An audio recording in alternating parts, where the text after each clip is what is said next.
Tom ল্যাথামের সঙ্গে trophy হাতে বাংলাদেশ অধিনায়ক মেহেদী হাসান মিরাজের এই হাস্যোজ্জ্বল ছবিটা বলে দেয় কতটা আত্মবিশ্বাসী স্বাগতিকরা। ঘরের মাঠে আরও একটা সিরিজ জয়ের হাতছানি টাইগারদের সামনে।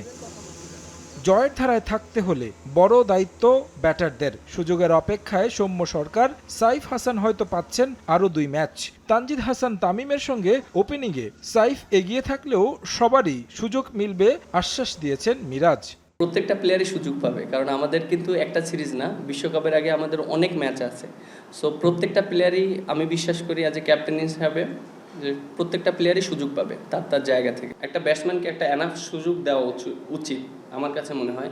যে একটা ব্যাটসম্যানের জন্য একটা দুইটা ম্যাচ আমার কাছে মনে হয় না এটা একটা সুইটেবল। এবং একটা ব্যাটসম্যান যদি 3 থেকে 4টা ম্যাচ খেলে একই পজিশনে, তখন সে যদি পারফর্ম না করতে পারে, তখন সে নিজে থেকেই বুঝতে পারবে যে আসলে আমি পারফর্ম করতে পারিনি। সো আমার কাছে মনে হয় অ্যাজ এ ক্যাপ্টেন হিসাবে আমি এটাই চাবো, একটা ব্যাটসম্যানকে যেন তার পজিশনে পর্যাপ্ত সুযোগ দিয়ে তাকে যেন সে যেন তার নিজের জিনিসটা বুঝতে পারে। সো আমার অ্যাজ এ ক্যাপ্টেন হিসাবে এটাই আমার প্ল্যান থাকবে, যে প্রত্যেকটা ব্যাটসম্যানের ক্ষেত্রে যেন একই জিনিসটা থাকে। আলাদা নজর নাহিদ রানার দিকে। পাকিস্তানের বিপক্ষে দুরন্ত ফাইফারের পর পিএসএলও গতির ঝড় তুলেছেন। তাই pace bowling coach Shaun Tait আর হেড কোচ ফিল সিমন্সের বাড়তি খেয়াল এই পেসারের দিকে। পেসারদের নিয়ে এত কথা বলার কারণ একটাই, বদলে যাওয়া মিরপুরের 22 গজ।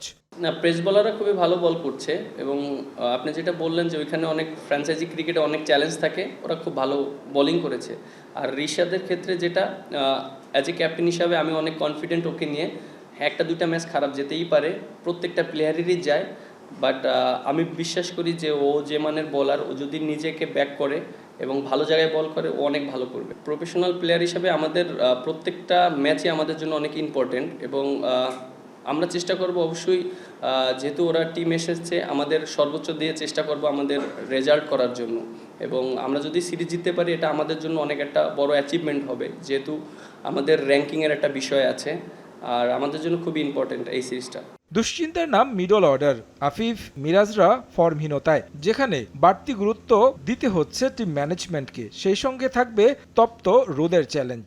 11টার দিকে মনে হয় ম্যাচ খেলবো, ফার্স্ট টাইম ওডিআই খেলবো, বাট যেহেতু আমাদের হোম কন্ডিশন, আমরা অনেকদিন প্র্যাকটিস করেছি, এটা আমাদের অ্যাডজাস্ট হয়ে যাবে, এবং আশা করি এটা বেশি কোনো এফেক্ট করবে না। আমাদের জাস্ট মিডল অর্ডারে আমরা একটু ওয়ারিড ছিলাম লাস্ট। দেখেন, আমিও একটা সময় মিডল অর্ডার খেলেছি, আপনারা যদি দেখেন, বাট আমি ওখান থেকে বেরিয়ে এসেছি।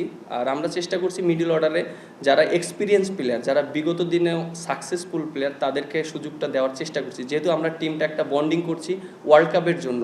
সো একটা মিডল অর্ডার, যেহেতু কয়েকটা ব্যাটসম্যান এস্টাবলিশড 15-16 বছর একই জায়গায় খেলেছে, ওখানে গুছিয়ে নিতে একটু সময় লাগবে। সেটা আমরা চেষ্টা করছি এক্সপিরিয়েন্স প্লেয়ার দিয়ে যেন সেই সুযোগটা পাওয়ার।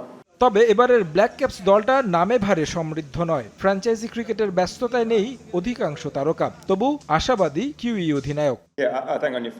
আমি স্বীকার করছি যে দলটা অনভিজ্ঞ, তবে বাংলাদেশের মতো প্রতিকূল কন্ডিশনে নতুনদের নিজেদের প্রমাণের দারুণ একটা সুযোগও বটে। সেই চ্যালেঞ্জ নেয়ার জন্য ওরা প্রস্তুত।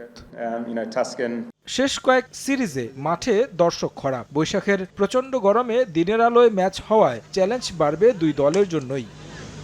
3 বছর পর মিরপুরের হোম অফ ক্রিকেটে মুখোমুখি হবে বাংলাদেশ এবং নিউজিল্যান্ড। কিউইরা আইসিসি র্যাঙ্কিংয়ের 2য় স্থানে অবস্থান, আর অন্যদিকে বাংলাদেশ 9 নম্বর পজিশন থেকে লড়াই করছে সরাসরি বিশ্বকাপ নিশ্চিত করতে। এর আগে 2টি সিরিজ জিতেছে মিরাজের দল, যে কারণে আত্মবিশ্বাসী টাইগাররা। পাশাপাশি কিউইরা যে দলটিকে নিয়ে বাংলাদেশে এসেছে, সেটা কিছুটা হলেও খর্বকার, কারণ তাদের প্রথম সারির ক্রিকেটাররা রয়েছেন আইপিএলে। তবে এই দলটার বিপক্ষে বাংলাদেশকে সিরিজ জিততে হলে খেলতে হবে তাদের সেরা ক্রিকেটটাই। মিরপুরের হোম অফ ক্রিকেট থেকে তারেক হাসান শিমুল, সময় সংবাদ, ঢাকা।